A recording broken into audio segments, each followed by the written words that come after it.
Assalamualaikum warahmatullahi wabarakatuh. Hai guys, ketemu lagi dengan aku di video kali ini. Terima kasih. Nama saya Elsa dan ini Priscilla, adik saya. Kenapa kita berdua? Karena kita akan membahas soal kisah horor. Aduh, jadi merinding aku. Gak apa-apa, lanjut aja, oke? Kita akan membahas tempat-tempat horor di kota Bandung. Ada beberapa tempat horor di kota Bandung. Kita akan membahasnya, ada 5 ya, 5 tempat horor di kota Bandung. Langsung saja, oke?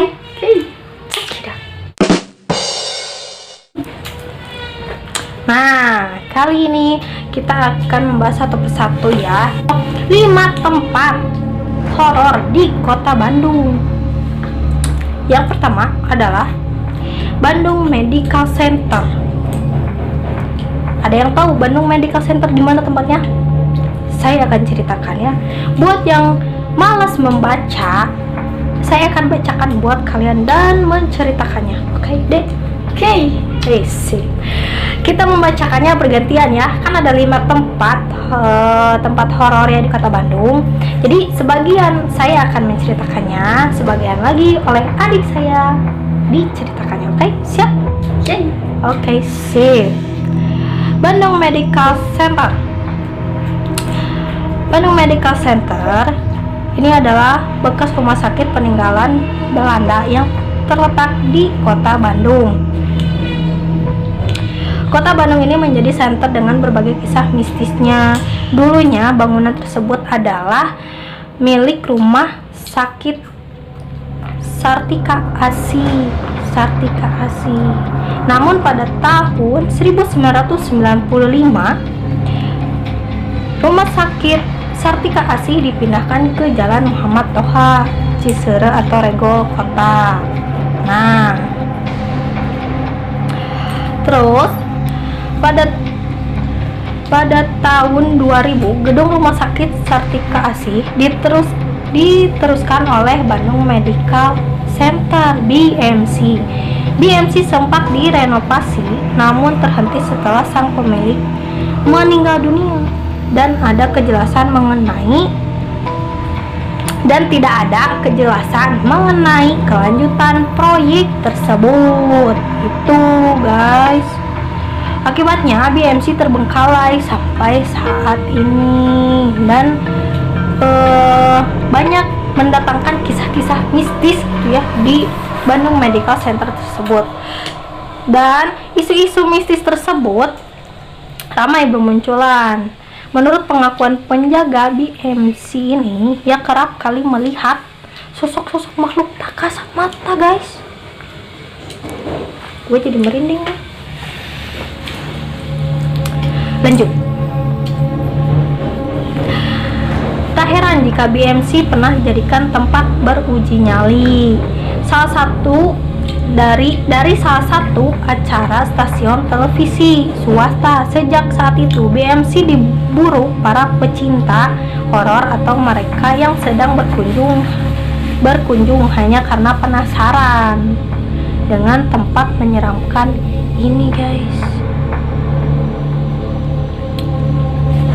Pengunjung BMC akan disuguhi wajah gedung khas Belanda yang sudah tidak terurus, beberapa kaca jendela yang mulai retak, terus ditumbuhi lumut, terus berantakan pokoknya lah. Dan ada juga pohon-pohon besar di sana yang makin terasa kental,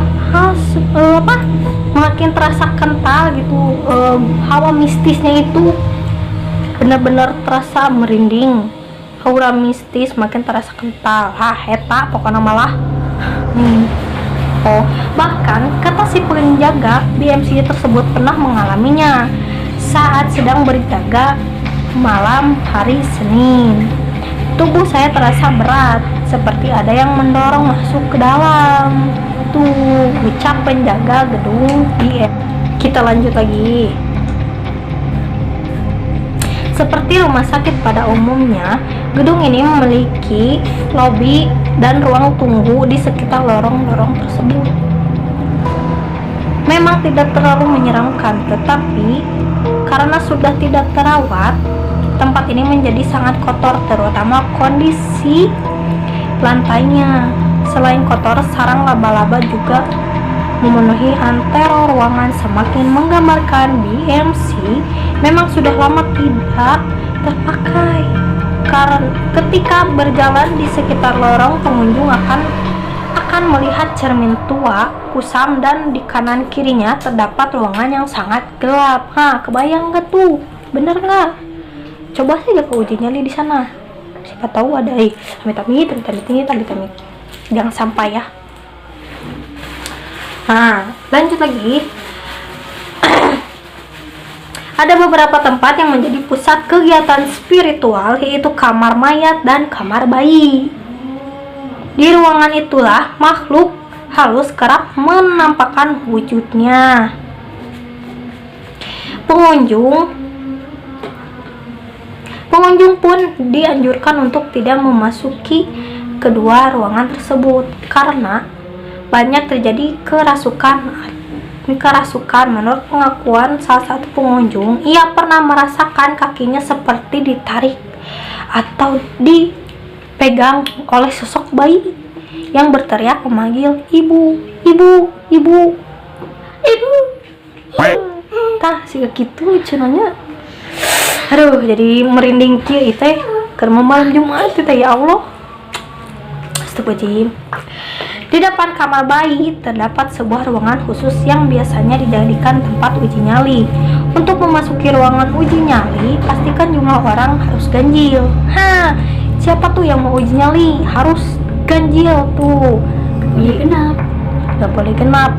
Kalau mau lihat penampakan. Pastikan juga pintu tertutup dan tanpa ada suara. Maka akan ada yang menarik gagang pintu secara kasar. Pret. Tah gitu meureun contohna kita teh. Lalu membuka dan menutup dengan keras. Siga bieu gitu. Siga bieu gitu nah. Arti BMC sendiri memiliki 4 lantai. Lantai 2 dan 3 sangat minim penerangan dan jarang dikunjungi. Sedangkan di lantai 4, penerangannya sudah jauh lebih baik dari lantai-lantai sebelumnya. Tapi rumor yang beredar justru menyebutkan di lantai 4 sering terlihat penampakan manusia tanpa kepala, guys. Aduh, ya Allah, tanpa kepala.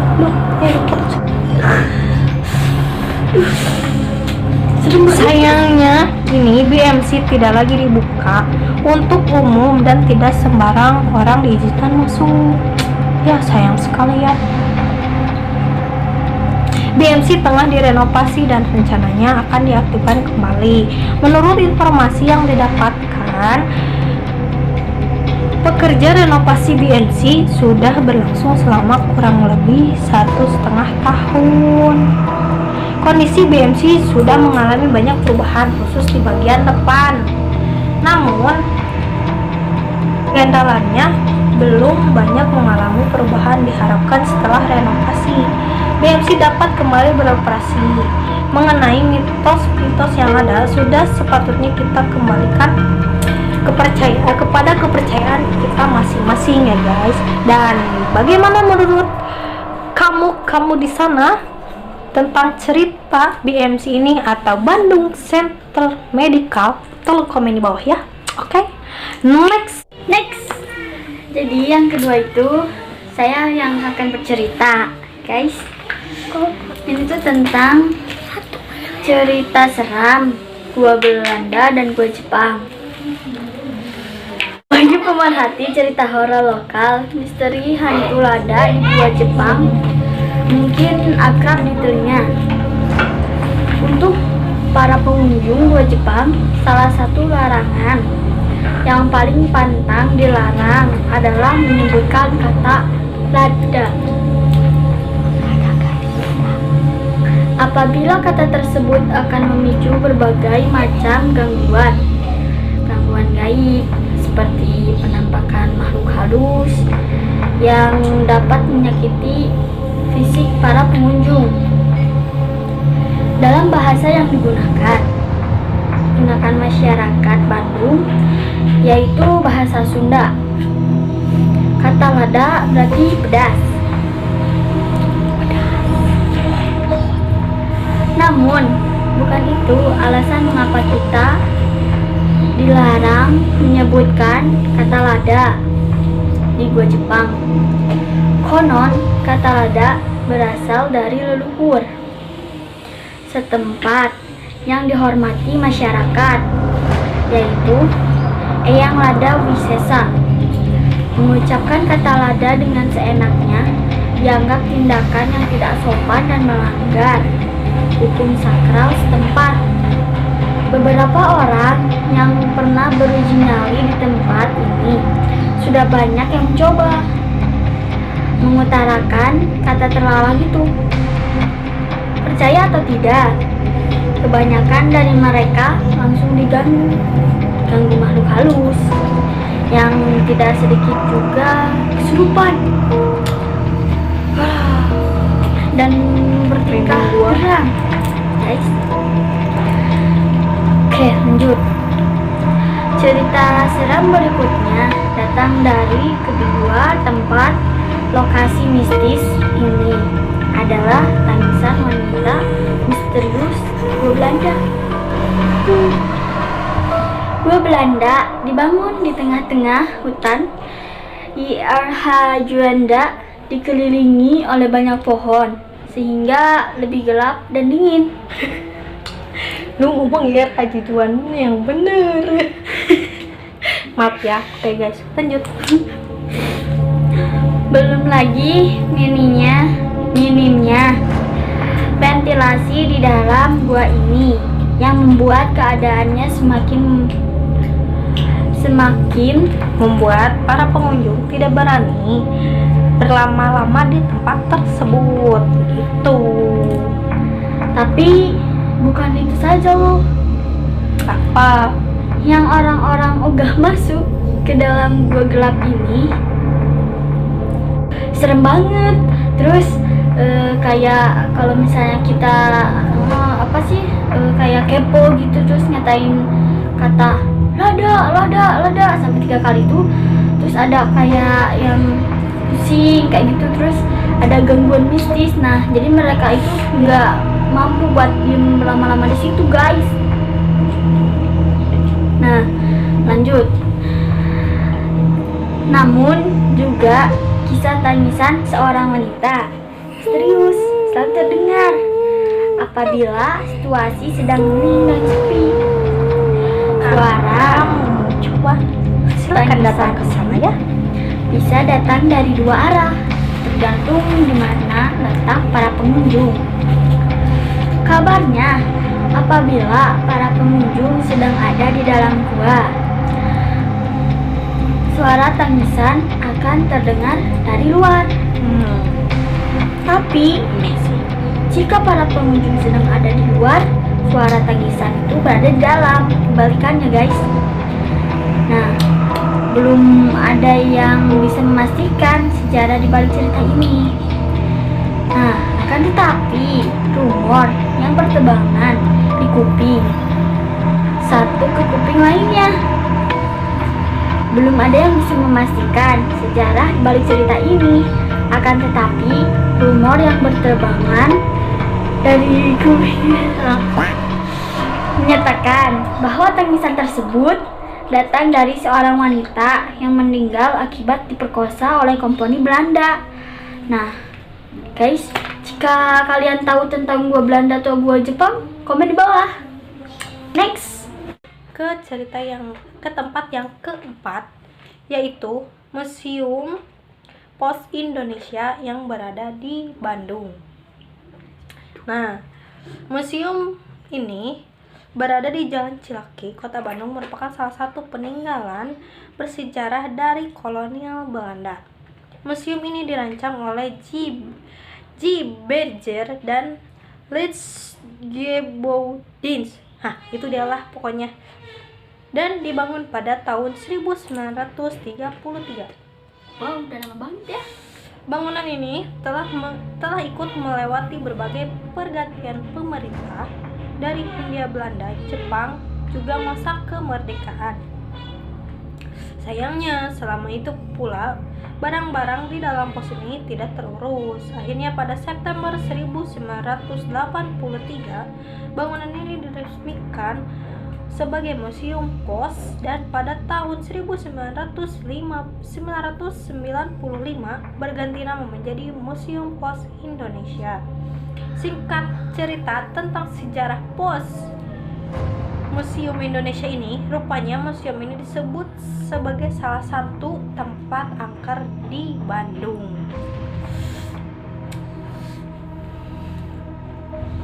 Tempat yang dikatakan paling angker di Museum Pos Indonesia ini adalah di lantai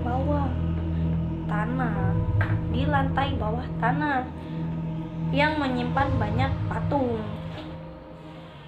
Kesan dingin dan sepi di museum inilah yang sering kali membuat pengunjung merasa tempat ini angker. Dan banyak beredar cerita patung yang berada di museum itu dapat bergerak sendiri pada malam hari bahkan siang hari. Itu gimana pengunjungnya ya dia? Pada siang hari kemudian pada lompatan. Next, lanjut lagi. Dikutip dari seseorang penjaga Museum Pos Indonesia yang bernama Fauzi, mengatakan di museum ini kerap terjadi peristiwa aneh yang menampakkan makhluk halus. Biasanya pengunjung anak kecil ketakutan karena melihat penampakan sosok perempuan di dekat patung, ujar Fauzi.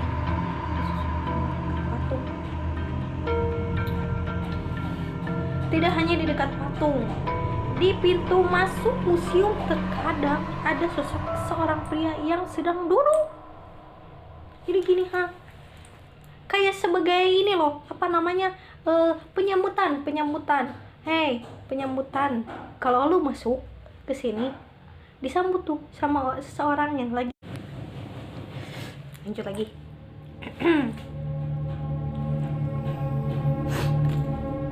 Sama penjaga nggak mengganggu. Kalau sama pengunjung suka menampakkan diri.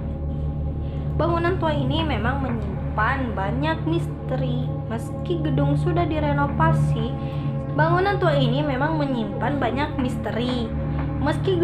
direnovasi, dan sebagian tembok dicat warna orange, kesan sepi dan dingin masih tetap terasa di dalam museum ini.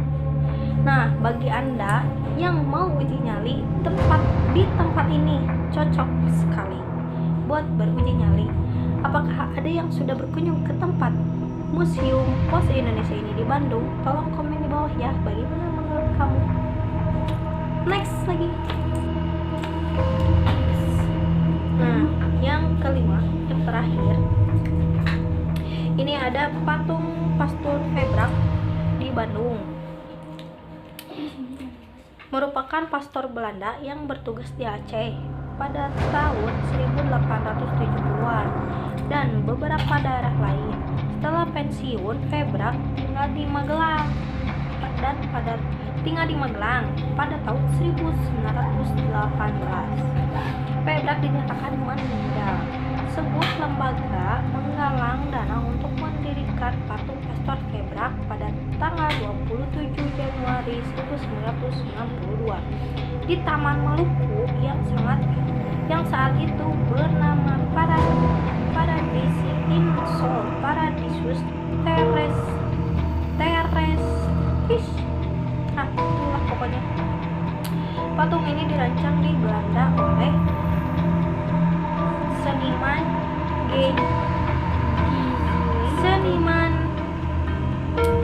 J.J. Wiru. Nah, itu. Singkat cerita, konon banyak yang menceritakan bahwa Pastor Febrak meninggal tepat di lokasi patung tersebut berdiri. Ia meninggal akibat kecelakaan pesawat. Sejak patung Febrak berdiri muncul mitos-mitos hantu Febrak, yang dimana patung Febrak ini akan bergerak tiap tengah malam. Lihat sendiri guys. Coba aja deh, coba aja ya. Menunjukkan.